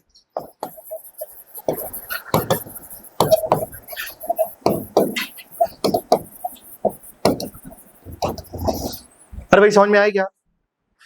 समझ में आया ना? Carbon can show variable covalency. अच्छा किसको बोलते हैं वेरिएबल कोवेलेंसी शो करना? अगर ये लोन पेयर क्या होगा? प्रमोट होगा तभी उसको बोला जाता है वेरिएबल। क्या बोला जाता है? वेरिएबल। क्या समझ पा रहे हैं आप लोग?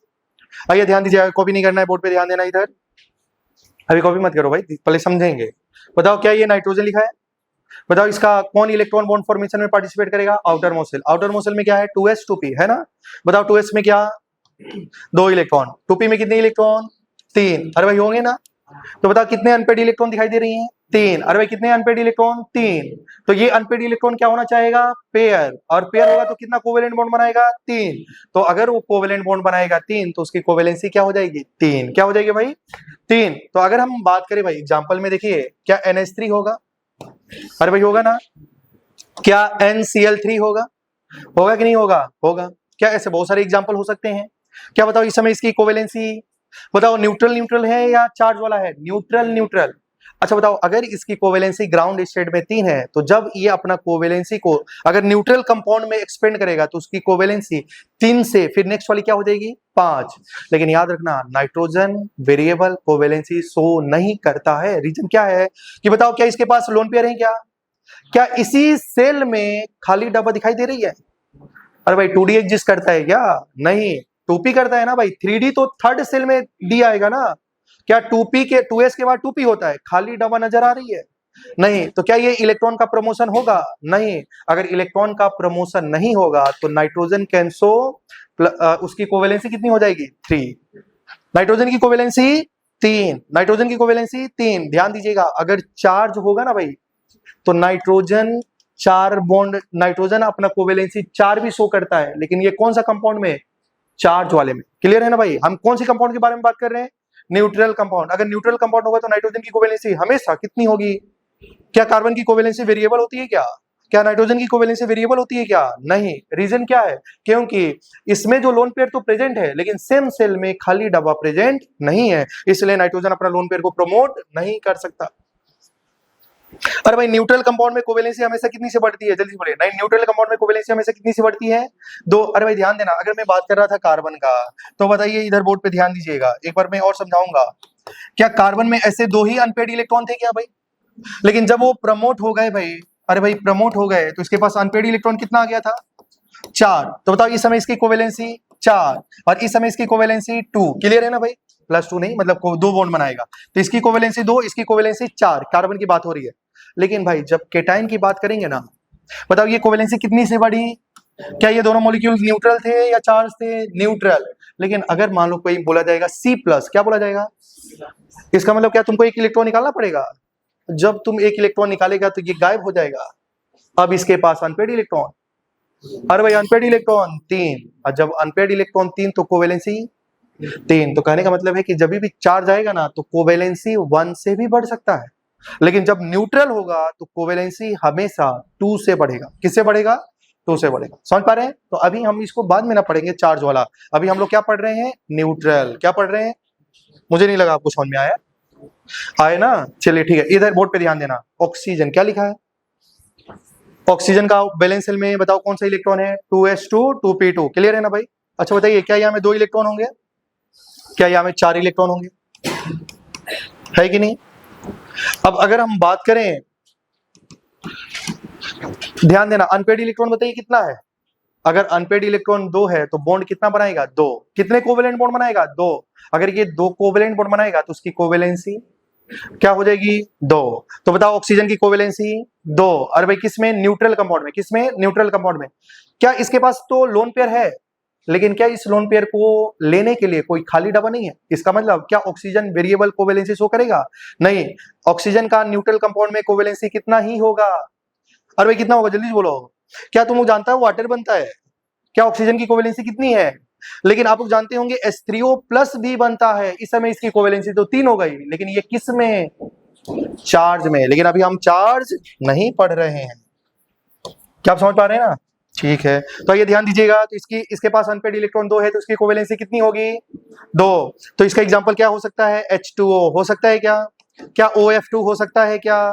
क्या इसमें सेंट्रल एटम कौन है? ऑक्सीजन। लेकिन एक बार central atom oxygen, side atom oxygen, तो क्या बन जाएगा? O2। क्या हो जाएगा? O2। तो क्या बताओ, ऑक्सीजन वेरिएबल कोवेलेंसी शो करता है? नहीं। नाइट्रोजन करता है? नहीं। कार्बन क्या न्यूट्रल कंपाउंड में अपने वेरिएबल कोवेलेंसी शो करता है क्या? करता है। अगर मैं बोलूंगा न्यूट्रल से न्यूट्रल जाना है तो कोवेलेंसी कितनी सी बढ़ेगी? कितने से बढ़ेगी? 2 से। कितने से बढ़ेगी? 2 से। बताओ क्या ये सारे एलिमेंट सेकेंड पीरियड के थे क्या? इसमें तुम सोचता है कार्बन है, ऑक्सीजन है, नाइट्रोजन है, सबका इलेक्ट्रॉनिक कॉन्फ़िगरेशन के आउटर मोस्ट में 2s2p आ रहा है। तो आउटर मोस्ट में हाईएस्ट नंबर ऑफ सेल क्या है? 2 है, तो उसका पीरियड नंबर क्या होगा? 2 होगा। सेकेंड पीरियड का एलिमेंट है। आपको तो एक बात याद रखना चाहिए कि जो सेकेंड पीरियड का एलिमेंट है वो मैक्सिमम उसकी कोवेलेंसी 4 होती है। मैक्सिमम कोवेलेंसी मतलब वो मैक्सिमम कितना बॉन्ड बनाएगा भाई? अरे भाई सेकेंड पीरियड में तो S और P ही तो होता है। S का अगर मान लो S और P ही तो होता है ना, तो अगर S में एक अनपेड इलेक्ट्रॉन है और P में तीनों अनपेड इलेक्ट्रॉन है तो मैक्सिमम वो कितना बॉन्ड बना सकता है? 4। मैक्सिमम की बात हो रही है, मतलब सेकेंड पीरियड के एलिमेंट मैक्सिमम कितने बॉन्ड बना सकते हैं? क्या कभी 5 बॉन्ड बना सकता है क्या? नहीं। कभी 6 बॉन्ड बना सकता है क्या? नहीं। समझ पा रहे हैं ना? तो ये आपको मालूम होना चाहिए। ठीक है, क्वेश्चन किस प्रकार से पूछा जाता है अभी कॉपी नहीं करेंगे, ध्यान दीजिएगा, मैं अच्छे से लिखाऊंगा या मैं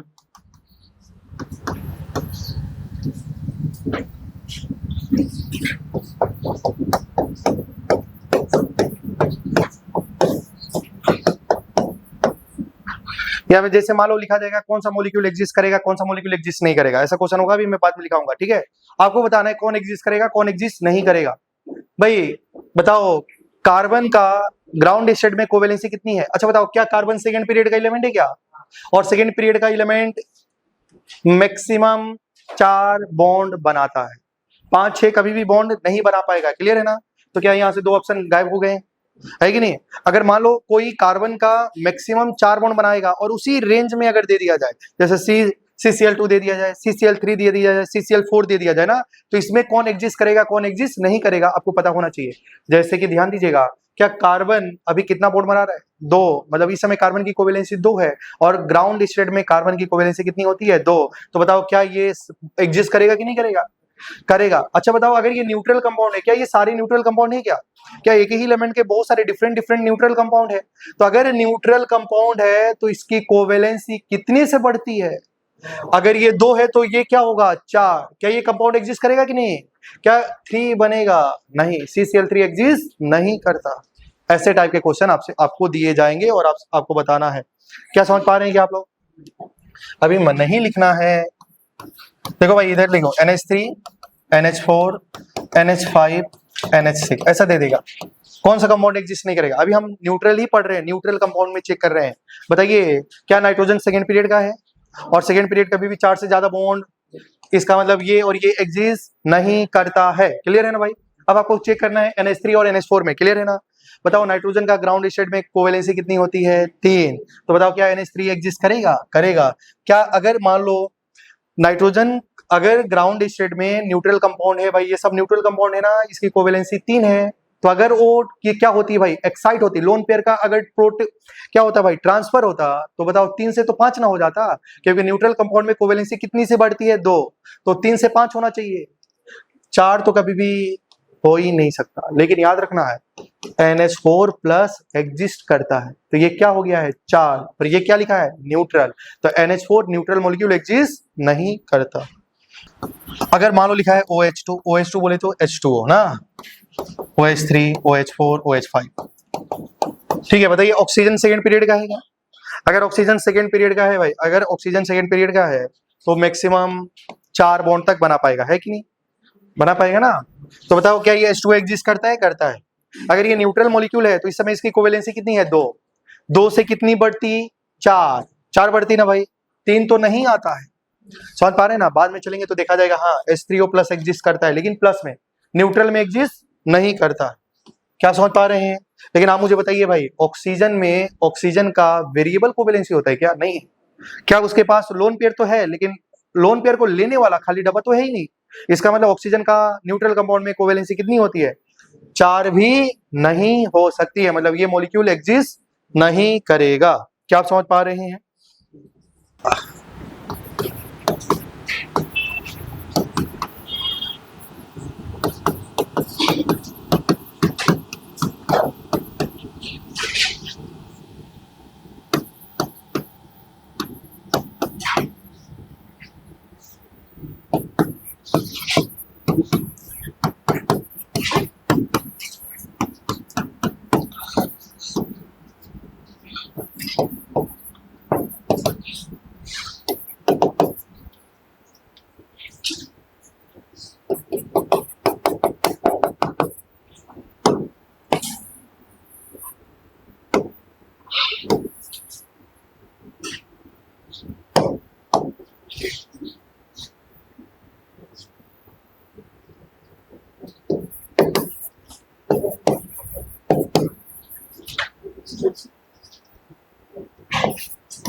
चलिए थोड़ा सा यहाँ में देखेंगे, ये कौन सा पीरियड का है? थर्ड पीरियड का। समझ पा रहे हैं ना? अच्छा ध्यान दीजिए, ध्यान देना भाई, थर्ड पीरियड का है। थर्ड पीरियड का ये फास्फोरस लिखा गया है। और यहाँ में कौन सा इलेक्ट्रॉन बॉन्ड फॉर्मेशन में पार्टिसिपेट करेंगे? आउटर मोस्ट सेल वाले। और आउटर मोस्ट सेल क्या है बताओ? 3s2 3p3। क्लियर है ना भाई? तो मान लो यहाँ में 3s3p, क्योंकि थर्ड में d ऑर्बिटल आ जाता है। आ जाता है कि नहीं आ जाता है? आ जाता है। तो अगर हम बात करें भाई, देखिए 3s में कितने इलेक्ट्रॉन है? 2।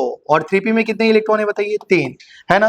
तो सिडविक रूल के अकॉर्डिंग क्या बताओ, इसके पास लोन पेयर है? क्या इसी सेल में खाली डब्बा है क्या? क्या एक खाली डब्बा है क्या? अरे बहुत सारा खाली डब्बा है। तो बताओ क्या ये लोन पेयर का ट्रांसफर होगा कि नहीं होगा? होगा। लेकिन आप मुझे बताओ इस समय इसकी कोवेलेंसी कितनी है? अरे भाई कितना अनपेयर्ड इलेक्ट्रॉन है? 3। जितना अनपेयर्ड इलेक्ट्रॉन है उतना वो पेयर होना चाहेगा। पेयर होके कितना कोवेलेंट बॉन्ड बनाएगा? 3। तो बताइए इसकी कोवेलेंसी कितनी है? 3। और कितनी है? 3। कोवेलेंसी कितनी है? 3। अब थोड़ा बोर्ड पे ध्यान देना, एग्जाम्पल अगर पूछा जाएगा तो बताओ क्या होगा? PH3 हो सकता है क्या? क्या हाइड्रोजन के पास एक अनपेयर्ड इलेक्ट्रॉन होता है, वो भी क्या होना चाहेगा? पेयर्ड। तो आएगा 3 हाइड्रोजन, इसके साथ में पेयर होगा, इसके साथ में, इसके साथ में पेयर हो सकता है कि नहीं?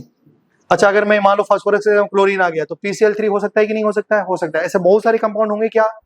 ठीक है, अगर हम बात करें भाई देखो इसी सेल में लोन पेयर है और इसी सेल में क्या है, सेम सेल 3 3। सब सेल से लेना देना नहीं है, सेल से लेना देना। थर्ड सेल में डी आता है क्या, आता है। तो थर्ड सेल में लोन पेयर भी है और थर्ड सेल में खाली डब्बा भी है। तो बताओ क्या ये लोन पेयर का क्या हो सकता है, ट्रांसफर। तो जब ट्रांसफर होगा तो बताइए यहां में क्या हो जाएंगे, ऐसा हो जाएगा। तो बताओ भाई अगर ऐसा हुआ तो क्या यहाँ में ये वाला में क्या डी ऑर्बिटल भी पार्टिसिपेट ले लिया, और डी ऑर्बिटल भी पार्टिसिपेट किया तो अनपेड इलेक्ट्रॉन कितना हो गया, 5। तो अनपेड इलेक्ट्रॉन कितना है, 5। अरे भाई अनपेड इलेक्ट्रॉन 5, तो कितना बॉन्ड बनेगा कोवेलेंट, 5। तो बताओ इसकी कोवेलेंसी कितनी होगी, 5। अरे भाई रुक जाइए, सबका ध्यान इस बोर्ड पे होना चाहिए। इसका मतलब PH3 एग्जिस्ट करता है क्या, करता है ना, लेकिन PH5 एग्जिस्ट नहीं करता। ध्यान देना, PH3 एग्जिस्ट करता है लेकिन PH5 एग्जिस्ट नहीं करता। अब आप लोग भी ऐसा सोचना चाहिए, अनपेड इलेक्ट्रॉन 5 है तो 5 कोवेलेंट बॉन्ड बनाएगा ना, और 5 कोवेलेंट बॉन्ड बनाएगा तो हाइड्रोजन के पास भी अनपेड इलेक्ट्रॉन होता है, और हाइड्रोजन के पास भी अनपेड इलेक्ट्रॉन होता है, तो वो भी पेयर होना चाहेगा, तो 5 हाइड्रोजन आएगा इसके साथ में बॉन्ड बना लेगा। लेकिन इसका रीजन ये होता है भाई, और आगे चल के और इसको डिटेल में पढ़ेंगे, लेकिन आपको याद होना चाहिए कि भाई हाइड्रोजन के पास इतना एनर्जी नहीं होता है कि वो डी को पार्टिसिपेट कराए बॉन्ड फॉर्मेशन में।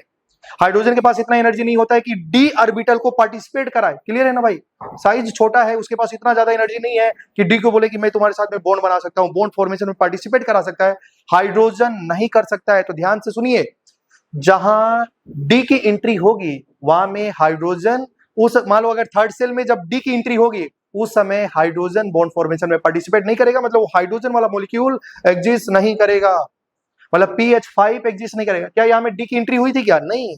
अरे भाई डी है तो उसमें अनपेड इलेक्ट्रॉन तो P में है, तो आराम से हाइड्रोजन आएगा, बॉन्ड बना लेगा, PH3 एग्जिस्ट करेगा लेकिन PH5 एग्जिस्ट नहीं करेगा। नहीं समझ में आया, हाइड्रोजन के पास इतना एनर्जी नहीं होता है कि डी का ऑर्बिटल को बॉन्ड फॉर्मेशन में पार्टिसिपेट कराएगा।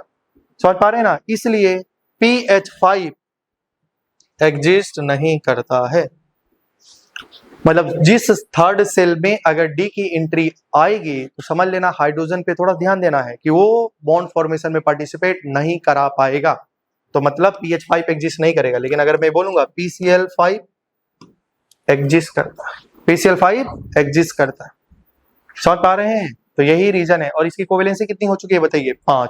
कोवेलेंसी कितनी हो गई है, 5। अच्छा बताओ क्या यहां से ध्यान देना, क्या न्यूट्रल से न्यूट्रल जा रहे हैं, क्या न्यूट्रल से न्यूट्रल। तो अगर इसकी कोवेलेंसी 3 है तो जब ये अपनी कोवेलेंसी को एक्सपेंड करेगा तो वैल्यू कितनी से बढ़ेगी, तो अगर ये 3 है तो ये क्या होगा। समझ पा रहे हैं भाई, याद रखना कि अगर हमारे थर्ड पीरियड वाले एलिमेंट आ जाए, है ना, सेकेंड पीरियड में मैक्सिमम कितने बॉन्ड बनाएंगे, 4। थर्ड पीरियड में मैक्सिमम कितने बॉन्ड बनाएंगे, उसकी कोवेलेंसी भाई ध्यान से सुनना, थर्ड पीरियड का मैक्सिमम कितनी कोवेलेंसी, तो भाई मान लो उसका 7 होगी, लेकिन वो मैक्सिमम कितना बॉन्ड बनाएगा, थर्ड पीरियड के साथ में 7 बॉन्ड नहीं आ सकता है, मैक्सिमम 6 ही बॉन्ड होगा। ये बात और आगे चल के समझ में आएगी, जिसको हम लोग स्टेरिक रिपल्सन का वजह से ऐसा होता है, ठीक है।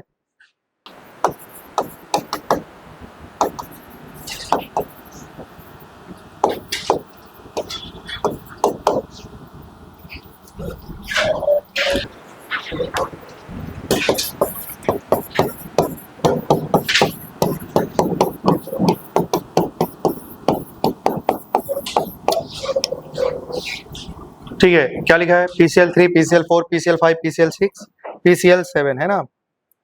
तो यहां में ध्यान दीजिएगा, मैंने बोला था ना कि थर्ड पीरियड का है तो उसके साथ में 7 एटम नहीं आ सकते हैं, कभी भी वो 7 बॉन्ड नहीं बना पाएगा। समझ पा रहे हैं, मतलब थर्ड पीरियड वाले कितना मैक्सिमम बॉन्ड बनाएंगे, 6 तक, 7 बॉन्ड नहीं बनाएंगे, उनका कोऑर्डिनेशन नंबर 6 तक होगा, 7 नहीं हो सकता। रीजन क्यों नहीं हो सकता भाई, उसका रीजन है स्टेरिक रिपल्सन। क्या होगा, स्टेरिक रिपल्सन। मतलब अगर मान लो ये फास्फोरस है 7 और 7 क्लोरीन आ जाएगा तो उसके बीच में क्या होने लगता है, रिपल्सन, उसको क्या बोलते हैं, स्टेरिक रिपल्सन। समझ पा रहे हैं ना, अभी मैं इसको और अच्छे से समझाऊंगा, आगे थोड़ा आने दीजिए, कॉपी हो गया होगा यहाँ तक। अच्छा बताओ क्या एक ही कंपाउंड के अलग अलग न्यूट्रल कंपाउंड है कि नहीं है, एक ही एलिमेंट के अलग अलग न्यूट्रल कंपाउंड है कि नहीं है, तो आपको बताना है, बताइए फास्फोरस, अब यहां में देना फास्फोरस का कोवेलेंसी कितना है, न्यूट्रल कंपाउंड में उसकी कोवेलेंसी कितनी है 3, तो क्या ये एग्जिस्ट करेगा? अगर ये एक्सपेंड करता है अपना कोवेलेंसी तो 3 से क्या हमें जाएगा 5, क्या कभी 4 में जाएगा? नहीं, मतलब ये मॉलिक्यूल एग्जिस्ट नहीं करेगा और ये मॉलिक्यूल एग्जिस्ट करेगा। क्या वो 6 हो पाएगा? नहीं। मैक्सिमम कहां तक भाई 5, फास्फोरस की मैक्सिमम कोवेलेंसी 5, क्या 6 हो पाएगा? नहीं। लेकिन आप लोग ध्यान देना भाई, आगे जब पढ़ाएंगे तो बताएंगे कि PCl4+ और PCl6- एग्जिस्ट करता है। तो ये केटायन और एनायन ये चार्ज में हो गया। हम किस में पढ़ रहे हैं? न्यूट्रल में।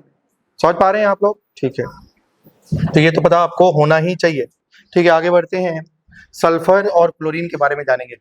6 होगा ना?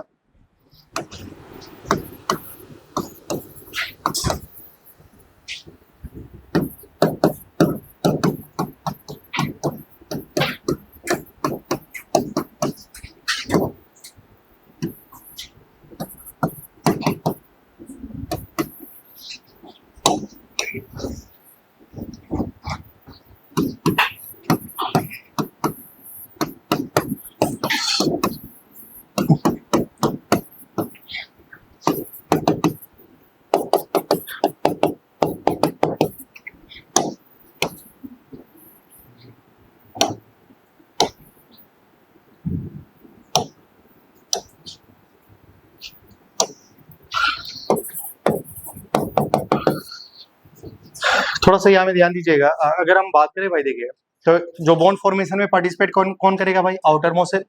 और आउटर मोसेल में क्या है? 3s2 3p4 है ना? तो क्या 3s2 3p4 ऐसा कुछ कहानी होगा? तो बताओ इसके पास अनपेयर्ड इलेक्ट्रॉन कितना है? 2। अनपेयर्ड इलेक्ट्रॉन कितना है? 2। तो क्या 2 बार एक्साइट होगा? और बताओ अभी इसके पास अनपेयर्ड इलेक्ट्रॉन कितने हैं भाई, बताइए? अनपेयर्ड इलेक्ट्रॉन 2, लोन पेयर कितना? 2। लोन पेयर कितना? 2। Unpaired electron 2। अगर अनपेयर्ड इलेक्ट्रॉन 2 है तो क्या वो 2 अनपेयर्ड इलेक्ट्रॉन पेयर्ड होना चाहेगा और पेयर्ड होकर 2 कोवेलेंट बॉन्ड बनाएगा? तो बताओ उस समय उसकी कोवेलेंसी ग्राउंड स्टेट में कितनी है? बताओ सल्फर की ग्राउंड स्टेट में कोवेलेंसी कितनी है? 2। समझ पा रहे हैं ना? अच्छा बताओ क्या इस समय डी की एंट्री हुई है? नहीं। तो क्या हाइड्रोजन आ सकता है क्या थर्ड पीरियड के साथ में? आ सकता है, इसलिए H2S एग्जिस्ट करता है। SH2 लिखो या H2S, बात बराबर है। क्लियर है ना भाई? क्या आप यहां तक समझ पा रहे हैं? अच्छा अगर मान लो लिखो SF2, क्या एग्जिस्ट करेगा? अरे भाई सल्फर की कोवेलेंसी न्यूट्रल कंपाउंड में कितनी होती है? 2। ग्राउंड स्टेट में कितनी होती है? 2। समझ पा रहे हैं? ठीक है, अब थोड़ा सा बोर्ड पे ध्यान देना भाई, ये सब एग्जाम्पल है। अच्छा बताओ यहाँ में बोर्ड पे ध्यान देना, लेकिन बताओ क्या इसके पास 2 लोन पेयर है क्या? क्या उसी में खाली, उसी सेम सेल में डब्बा खाली है क्या? तो क्या उसकी क्या हो जाएगी? ट्रांसफर। तो जिसको अगर मान लो एक लोन पेयर का ट्रांसफर हो रहा है तो उसको बोलते हैं हम लोग फर्स्ट एक्साइटेड स्टेट। क्या बोलते हैं? First excited state. तो बात मान लो ये इलेक्ट्रॉन इसमें जब चला जाएगा तो बताइए उस केस में हमारे पास अनपेयर्ड इलेक्ट्रॉन कितने हो जाएंगे? 4। अनपेयर्ड इलेक्ट्रॉन कितने हो जाएंगे? 4। अगर अनपेयर्ड इलेक्ट्रॉन 4 हो गया तो उसकी कोवेलेंसी कितनी हो जाएगी भाई? 4। कोवेलेंसी कितनी होगी? क्या यहां से देख के हम डायरेक्ट बना सकते थे क्या न्यूट्रल से न्यूट्रल जा रहे हैं? तो पहले कोवेलेंसी 2 थी, तो फिर अगर एक्सपेंड होगा तो उसकी कोवेलेंसी कितनी होगी? बोलो भाई। 4। अब इस समय इसकी कोवेलेंसी कितनी होगी? 6। कितनी होगी भाई? 6। समझ पा रहे हैं ना? न्यूट्रल से न्यूट्रल में जाएंगे कोवेलेंसी 2 से बढ़ जाती है। ठीक है, अब थोड़ा सा ध्यान देना, इसका अगर एग्जांपल की अगर हम बात करें तो अब बताइए SH4 एग्जिस्ट करता है क्या?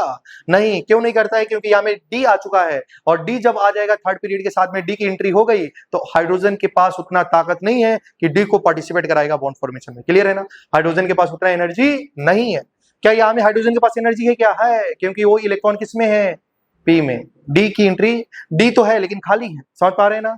तो उस केस में H2S एग्जिस्ट करता है लेकिन SF4 एग्जिस्ट नहीं करेगा। SF4 करेगा क्या? तो फ्लोरीन की इलेक्ट्रोनेगेटिविटी ज्यादा है, ये करेगा, लेकिन SH4 एग्जिस्ट नहीं करेगा। समझ पा रहे हैं? आप मुझे यहाँ में बताइए क्या SH6 एग्जिस्ट करेगा क्या? आप बोलेंगे कि हाइड्रोजन सल्फर की कोवेलेंसी तो 6 हो सकती है लेकिन SH6 कंपाउंड एग्जिस्ट नहीं करता है। रीजन क्या है? क्योंकि हाइड्रोजन के पास उतना एनर्जी नहीं होता है कि डी के साथ में जाके वो बॉन्ड फॉर्मेशन में पार्टिसिपेट करा दे। क्लियर है? तो बताओ क्या SF6 एग्जिस्ट करता है? करता है। तो बताइए इसकी कोवेलेंसी तो आपको समझ में आ रही है कि नहीं आ रही है? आ रही है। तो बताओ सल्फर का कोवेलेंसी न्यूट्रल कंपाउंड में कितने से बढ़ रही है? अगर किसी का इसका कोवेलेंसी 2 है तो फर्स्ट एक्साइटेड स्टेट में 4 होगा और सेकेंड एक्साइटेड स्टेट में 6 हो जाएगा। क्या थर्ड एक्साइटेड स्टेट हो सकता है क्या? हो सकता है भाई, लोन पेयर भी तो होना जरूरी है ना। हाँ, अगर मान लो ये इलेक्ट्रॉन इधर चला जाएगा तो बताओ, अब अनपेयर्ड इलेक्ट्रॉन कितने हो गए, 6, तो कोवेलेंसी कितनी हो जाएगी, 6। बिना इसको देखे हुए हम लोग लिख सकते थे ना, 6 कोवेलेंसी होगी।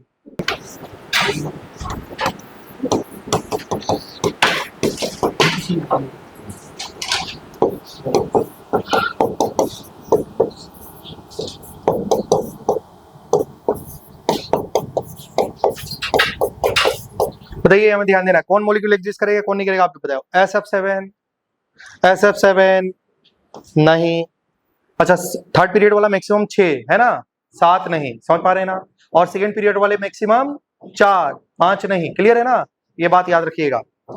बताओ भाई, सल्फर का ग्राउंड स्टेट में कोवेलेंसी कितनी होती है?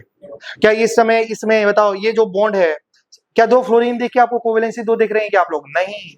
बताओ, इसमें सल्फर कितना बॉन्ड बना रहा है? 2, तो उस समय उसकी कोवेलेंसी 2 होगी। और सल्फर का ग्राउंड स्टेट में कोवेलेंसी 2 होगी। क्या सल्फर का डिफरेंट न्यूट्रल कंपाउंड, ये सारे न्यूट्रल कंपाउंड है, सल्फर का अलग अलग कंपाउंड है कि नहीं है? है। तो उसमें सल्फर अपना कोवेलेंसी कितना से एक्सपेंड करेगा? 2 से। तो अगर सल्फर यहाँ में 2 है तो 2 से एक्सपेंड करेगा तो मतलब ये एग्जिस्ट करेगा। और 4 से एक्सपेंड करेगा तो 6।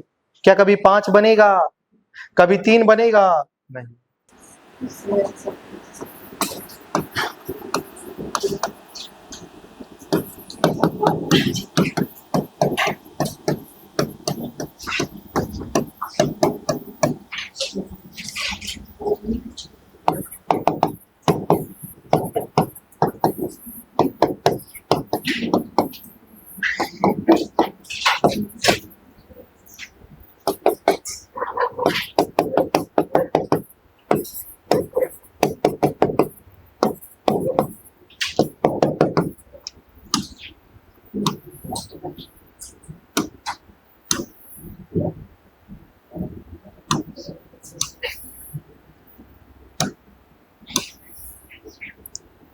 जैसे ही हमें ध्यान दीजिएगा। अच्छा बताओ, अगर हम बात करें 3s में 2 इलेक्ट्रॉन है और 3p में कितने इलेक्ट्रॉन है? 1, 2, 3, 4, 5 है ना।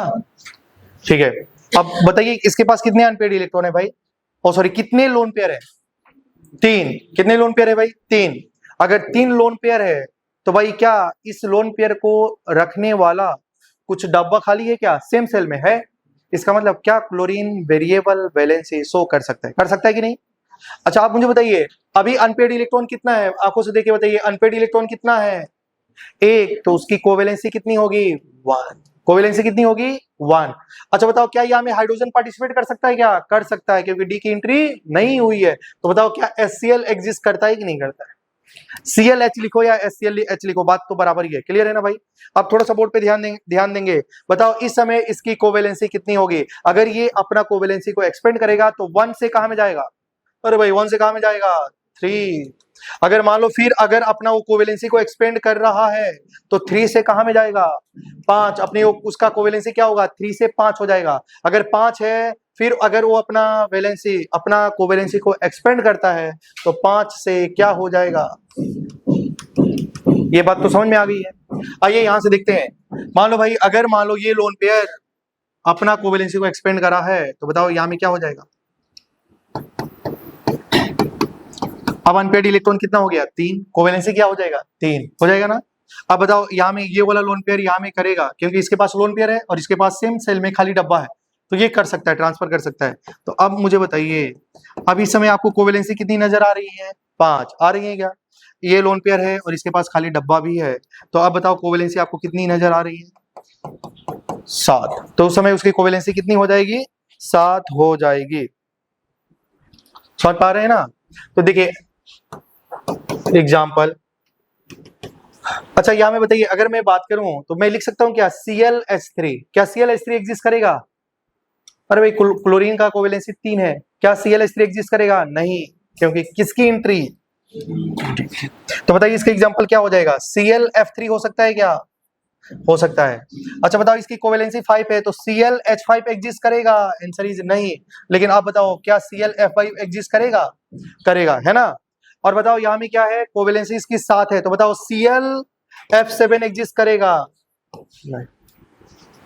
मैं बोला था ना कि थर्ड पीरियड कभी भी उसकी कोवेलेंसी, देखो क्लोरीन की कोवेलेंसी 7 है, लेकिन कभी भी वो क्या नहीं करेगा, कोऑर्डिनेशन नंबर 6 अपने आसपास में 7 एटम को नहीं रख सकता। समझ पा रहे हैं ना? तो क्या एग्जिस्ट करता है भाई, HClO4। यहां में क्लोरीन का कोवेलेंसी कितना है, देखिए इसका स्ट्रक्चर देखिए भाई।